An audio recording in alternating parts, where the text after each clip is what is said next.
আপনি যদি ভাবেন শুধু আধুনিক প্রযুক্তি দিয়েই বিশাল কিছু বানানো সম্ভব, তাহলে আপনি একবার চীনের মহাপ্রাচীর থেকে ঘুরে আসুন।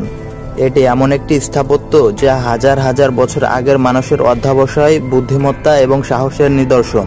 এই ভিডিওতে আমরা জানব এই প্রাচীর কবে নির্মাণ করা হয়েছে, কেন নির্মাণ করা হলো এবং কে নির্মাণ করলো, কিভাবে তৈরি করা হলো এই বিশাল কাঠামো, আর এমনই অনেক অজানা তথ্য যা আপনাকে সত্যি অবাক করবে। চীনের ইতিহাসে যুদ্ধ ছিল খুবই সাধারণ ব্যাপার। আশেপাশের যাযাবর জাতি যেমন শিয়ংনু বারবার আক্রমণ চালাতো চীনের উত্তর সীমান্তে। এই ভয় থেকেই চীনের প্রথম সম্রাট কিং শি হুয়াং খ্রিস্টপূর্ব 221 সালে সিদ্ধান্ত নেন যে ছোট ছোট রাজ্যর প্রাচীরগুলোকে একত্র করে গড়া হবে এক বিশাল প্রতিরক্ষার দেওয়াল। তবে এই প্রাচীর গড়ার ভাবনা আরও আগে থেকেই চলে আসছিল। চৌ রাজবংশ এবং হান রাজবংশ এই প্রাচীর সম্প্রসারণ করেছিল। পরবর্তীতে তখনকার সময়ে কোনো আধুনিক যন্ত্রপাতি ছিল না। শ্রমিকরা হাতে করে ইট, পাথর, কাঠ এবং শক্তিশালী মাটি দিয়ে প্রাচীর বানাতো। প্রাচীরের গড় উচ্চতা ছিল 20 থেকে 30 ফিট আর চওড়া ছিল এতটাই যে একসাথে 5টা ঘোড়া বা 10টা সৈন্য চলতে পারত। কিছু কিছু জায়গায় প্রাচীরটি পাহাড়ের চূড়া বরাবর খাড়া খাড়া পাথরের ওপর দিয়ে চলে গেছে, যা আজও ভয় ধরায়। প্রতি নির্দিষ্ট দূরত্বে পাহাড়ের টাওয়ার, সেনা শিবির এবং অস্ত্রাগার তৈরি করা হয়েছিল। প্রায় 20 লাখ শ্রমিক এই প্রাচীরটি তৈরির কাজ করেছিলেন।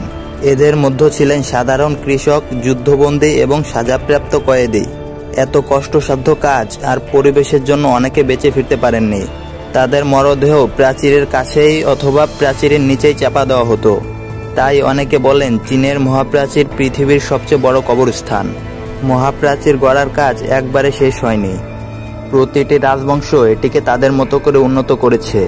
হান রাজবংশ প্রায় 10,000 কিলোমিটার প্রাচীর তৈরি করে চীনের পূর্ব পশ্চিম সীমান্তর জোড়া দেয়। মিং রাজবংশ সবচেয়ে মজবুত এবং চোখে পড়ার মতো অংশ তৈরি করে। এই সময়কার অংশগুলোই এখন সবচেয়ে বিখ্যাত।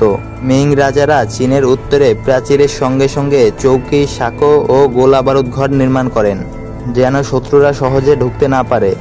চীনের মহাপ্রাচীর শুধু প্রাচীরই নয়, এটি ছিল একটি সম্পূর্ণ সামরিক কৌশলগত ব্যবস্থা। পাহাড়ের গা বেয়ে তৈরি হওয়ায় এটি প্রাকৃতিকভাবেই ছিল শত্রুর জন্য কঠিন। বিভিন্ন দূরত্বে ছিল সংকেত টাওয়ার, যেখানে ধোঁয়ার মাধ্যমে সংকেত পাঠানো হতো। ধোঁয়ার মাধ্যমে শত্রুর আগমনের সংকেত দেওয়া হতো। আগুন জ্বালিয়ে জরুরি বিপদের সংকেত দেওয়া হতো এবং কোনো ধরনের হামলা হলে রং পরিবর্তন করা হতো। এভাবে কয়েক ঘন্টার মধ্যে খবর পৌঁছে যেত শত কিলোমিটার দূরেও। আজ চীনের মহাপ্রাচীর শুধু একটি প্রতিরক্ষা ব্যবস্থা নয়, এটি একটি প্রতীক, জাতির গর্ব এবং ঐতিহ্যবাহী ঐতিহাসিক নিদর্শন। 1987 সালে এটি ইউনেস্কো বিশ্ব ঐতিহ্য হিসেবে স্বীকৃতি পায়। বিশ্বের নানা প্রান্ত থেকে পর্যটকরা আসেন, বিশেষ করে বাদালিং বেইজিংয়ের কাছে সবচেয়ে জনপ্রিয়। তবে মহাপ্রাচীরের সব অংশ এখনও অক্ষত নয়। অনেক জায়গা এখন ধ্বংসপ্রাপ্ত বা অপ্রবেশযোগ্য। অনেকেই বলেন চাঁদ থেকে মহাপ্রাচীর দেখা যায়। এটি আসলে একটি ভ্রান্ত ধারণা। নাসা জানিয়েছেন চাঁদ থেকে খালি চোখে এই প্রাচীরটি দেখা যায় না। চীনের মহাপ্রাচীর বানাতে সময় লেগেছে 20টিরও রাজবংশের বেশি সময়কাল। এটি পৃথিবীর সবচেয়ে লম্বা মনুষ্য নির্মিত স্থাপত্য। আপনি যদি পুরো প্রাচীরটির এক প্রান্ত থেকে অন্য প্রান্তে যেতে চান, তাহলে আপনার সময় লাগবে 18 মাস, যদি আপনি প্রতিদিন 20 কিলোমিটার হাঁটেন। চীনের মহাপ্রাচীর একটি মানবিক সাহস, কষ্ট এবং ঐতিহ্যের প্রতীক। ইচ্ছা, পরিশ্রম আর ঐক্য থাকলে মানুষ পাহাড় কেটে প্রাচীর তুলতেও সক্ষম।